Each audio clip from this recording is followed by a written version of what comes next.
This is a Newton's Cradle. You may have seen these somewhere before. What they do is they show some of Newton's laws of motion.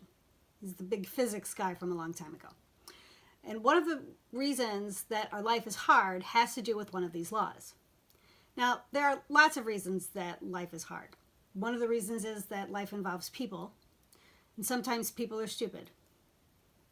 We're all people, and so sometimes all of us are stupid. So if we would all just get a little smarter, that would probably be really helpful. Another reason that life is hard is because sometimes things happen that are beyond our control. We have illnesses and accidents, and sometimes the economy takes a downturn. Things happen. If we could vote, we'd vote differently, but we don't get to. This is not really a law. It's just kind of the way things work in life. The way things go sometimes don't go the way we want them to. But one of the reasons that life is hard does have to do with Newton's third law of motion. And what that says is that for every action, there's an equal and opposite reaction. And we see this, right? Positive, negative, good, evil, light, dark.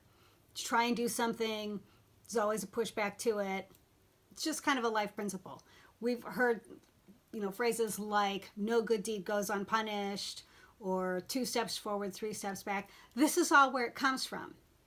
So what it looks like here is this is you, and this is how life happens, how the pushback happens, right? So here we go.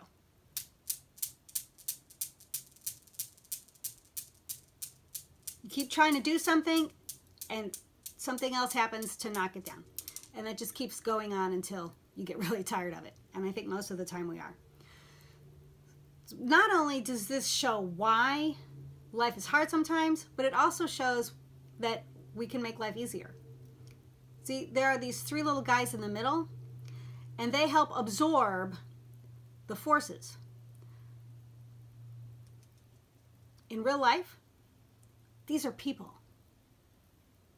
Sometimes they are family and friends. Sometimes they can be co-workers. If you have an illness or an accident, it'll be medical personnel. If you have a big economic downturn, it'll be financial planners. It could even be the cashier at the drive-thru who smiles and tells you to have a nice day. These are people who absorb and cushion the impact of life, just like these balls do for the actions down here. Now, when you find those people, love on those people. Tell them how amazing they are. Treat them really, really well. And then be that person for them. Be the person who absorbs the bad stuff in their lives as well, who helps to cushion those blows. And when we're all doing that for each other, life is going to be a lot easier. So find the cushions and be a cushion. Be the love that you wish to see. Now, if you want a little more context, you can look a little more into Newton's laws of motion and other things like that. You might need a little bit of caffeine to do that, though. I know I did. Or you could look into love and kindness and find some more ways to do that. And that requires a little bit less caffeine. It's probably the direction I would go in the first place. And let me know what you find out. But remember, every act of love changes the world. Be the love.